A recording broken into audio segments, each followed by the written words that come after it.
सर्वप्रथम सर्वांना श्री स्वामी समर्थ. उद्या 1 नोव्हेंबर 2023ला संकष्टी चतुर्थी, करक चतुर्थी आलेली आहे. ज्या स्त्रिया करवा चौथ हे व्रत करतात त्यांच्यासाठी तर हा दिवस सौभाग्यशाली असतो.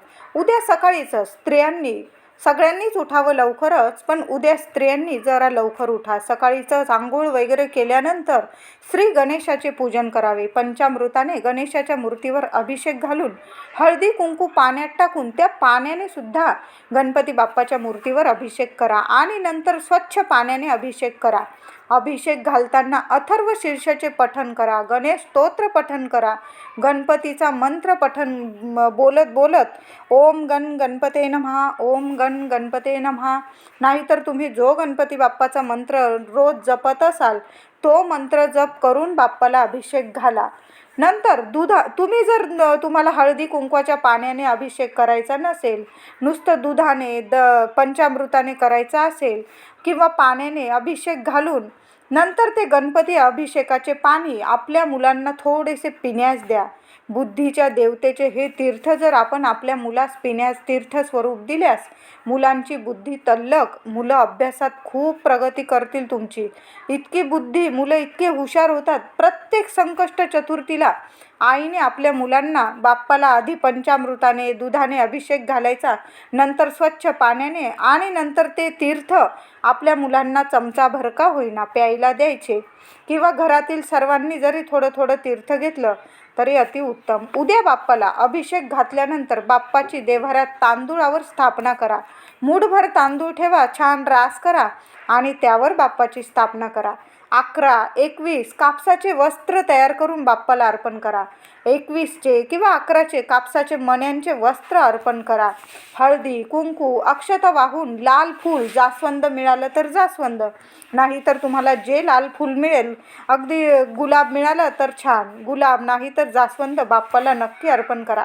21 दुर्वांची जुडी स्वतःच्या हाताने बनवायची आणि हळदी कुंकू त्या जुडीच्या देठाला ती हळदी कुंकू अर्पण करून सौभाग्यवती स्त्रियांनी तरी प्रत्येक संकष्टीला तुम्ही जेव्हा गणपती बाप्पाला 21 दुर्वांची जुडी अर्पण करतात त्या जुडीला हळदी कुंकू वाहूनच ती जुडी बाप्पाला अर्पण करायची असते. किंवा ज्यांचं लग्न ठरत नाही त्या जुडीला हळद वाहायची आणि मग ती जुडी बाप्पाला अर्पण करायची. तर हळदी कुंकू वाहून 1 दुर्वांची जुडी बाप्पाला अर्पण करा. उद्या संकष्टीला पतीच्या उदंड आयुष्य आणि आरोग्यासाठी पत्नीने दिवसभर उपवास करावा. उपवास नसेल जमत तर पूजा अर्चा, मंत्र स्तोत्र, अथर्व शीर्षाची गणपती सेवा नक्की करा. अथर्व शीर्ष 21 वेळा पठण करा. हातात 21 दुर्वांची जुडी घ्या उजव्या हातात आणि ती जुडी हातातच धरून अथर्व शीर्ष 21 वेळा पठण करून नंतर त्या जुडीला हळदी कुंकू वाहून ती जुडी गणपती बाप्पाला अर्पण करा. उद्या करक चतुर्थी आलेली आहे. सौभाग्यवती स्त्रियांनी हा छोटासा घरातल्या घरात उपाय करायला काही हरकत नाही. अथर्व शीर्ष 21 वेळा पठण करा आणि 21 दुर्वा बाप्पाला अर्पण करा. मंदिरात जात असाल तर मंदिरात जाऊन बाप्पाची छान पूजा करा. हळदी कुंकू वाहून, फुलं दुर्वांची जुडी वाहून 1 नारळ बाप्पासमोर ठेवा. गोड नैवेद्य मोदक बाप्पाला नैवेद्य दाखवा. गुळाचे 21 खडे नैवेद्यात ठेवा. मोदक नाहीच करता आले, माझ्या काही मैत्रिणी ऑफिसला जातात किंवा लहान लेकरं वगैरे असतील, उद्या नाही जमलं, दिवाळीच्या तयारीत असाल तुम्ही आणि नाहीच जमलं तर गुळाचे मोदक बनवून बाप्पाला दाखवा. गूळ छान किसून घ्या बारीक आणि त्याला हाताने मोदकाचा आकार देऊन गुळाचे 11 किंवा 21 मोदक बाप्पाला नैवेद्यात ठेवा. आईने मूठभर मूग तुम्ही मंदिरात गेला तर मूठभर मूग जाताना बरोबर घेऊन जा. आपल्या लेकरांच्या प्रगतीसाठी, आरोग्यासाठी, सुख शांती समृद्धी आणि ऐश्वर्यासाठी आईने, मुलं लहान असो मोठी असो लग्न झालेली असो, प्रत्येक आईने हा उपाय केला तर चालेल. तुम्हाला फक्त मूठभर मूग घेऊन जा. हिरवे मूग आईने मंदिरात घेऊन जायचं आहे. तुम्ही घरात पण तुम्हाला हा उपाय करता येईल, पण मंदिरात गेला तर चांगलं.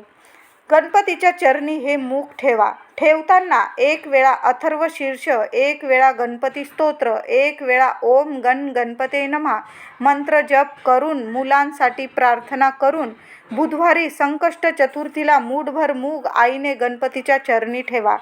मुलं बरोबर आली तर त्यांच्याकडून सुद्धा गणपतीची पूजा नमस्कार करून घ्या. हा उपाय आईने प्रत्येक बुधवारी जरी केला तरी चालेल. मूठभर मूग आपल्या मुलांच्या प्रगतीसाठी बाप्पाच्या चरणी बुधवारीच हा उपाय करायचा असतो. आणि उद्या बुधवार आहे, संकष्टी चतुर्थी आलेली आहे. हा उपाय आपल्या लेकरा बाळांसाठी नक्की करा. उद्या करक चतुर्थी असल्याने सौभाग्यवती स्त्रियांनी रात्री चंद्रोदयावेळी रात्री 8:57 चंद्रोदय आहे. गणपती पूजन करून अथर्व शीर्ष पठण करा.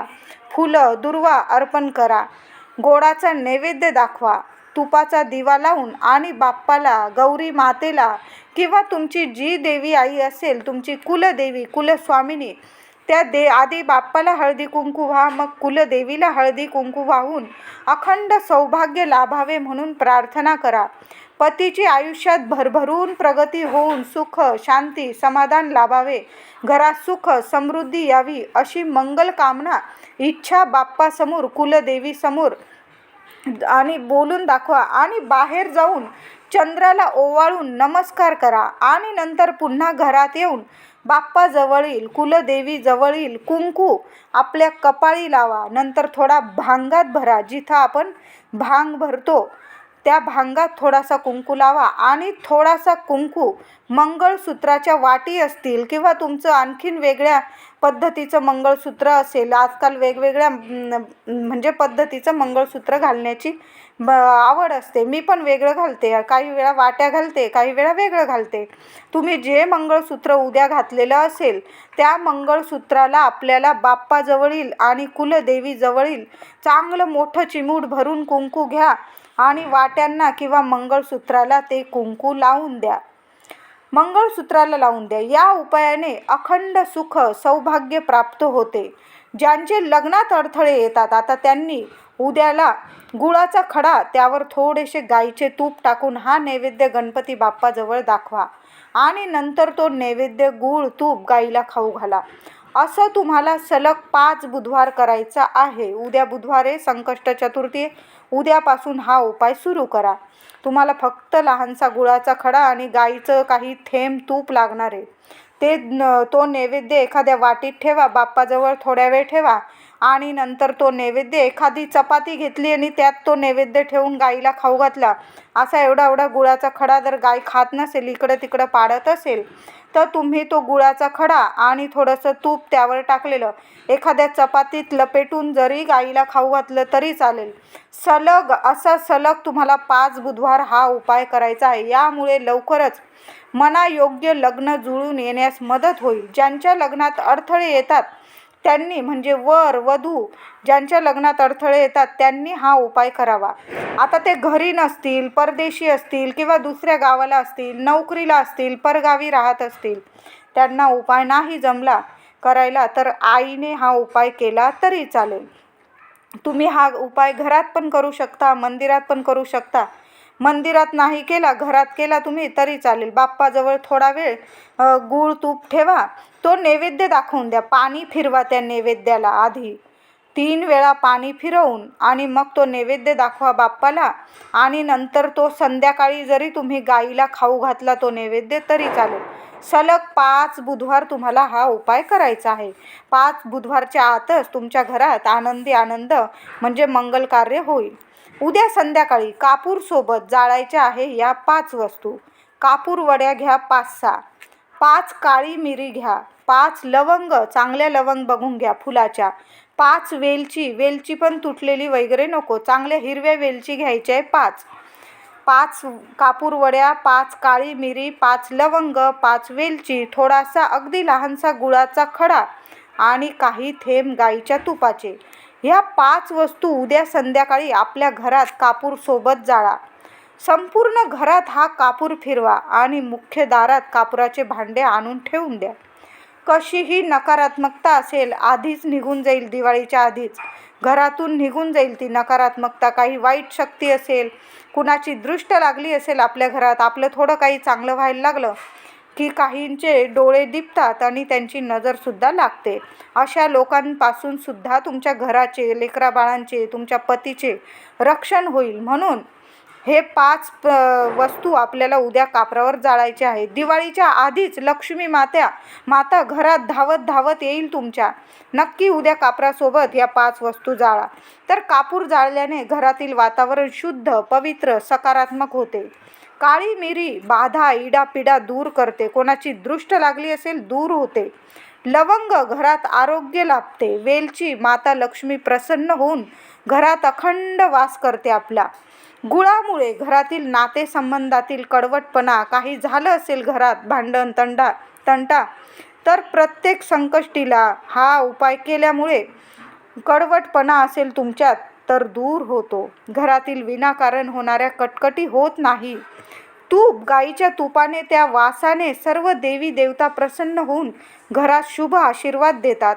तर उद्या संकष्ट चतुर्थी, करक चतुर्थीला जे हे लहान सहान उपाय मी सांगितलेले आहे, पण सौभाग्यकारी उपाय आहे. नक्की सर्व स्त्रियांनी आपल्या सौभाग्यासाठी, मुलांसाठी हे उपाय करा. ज्यांचे लग्न ठरत नाही त्यांच्यासाठी सुद्धा मी एक उपाय सांगितला, तो पण करा. आणि घरात ह्या 5 वस्तू कापूरसोबत जाळा. नक्की हा उपाय करून बघा. व्हिडिओ आवडला असेल लाईक करा, शेअर करा, चॅनलला नक्की सबस्क्राईब करा. धन्यवाद.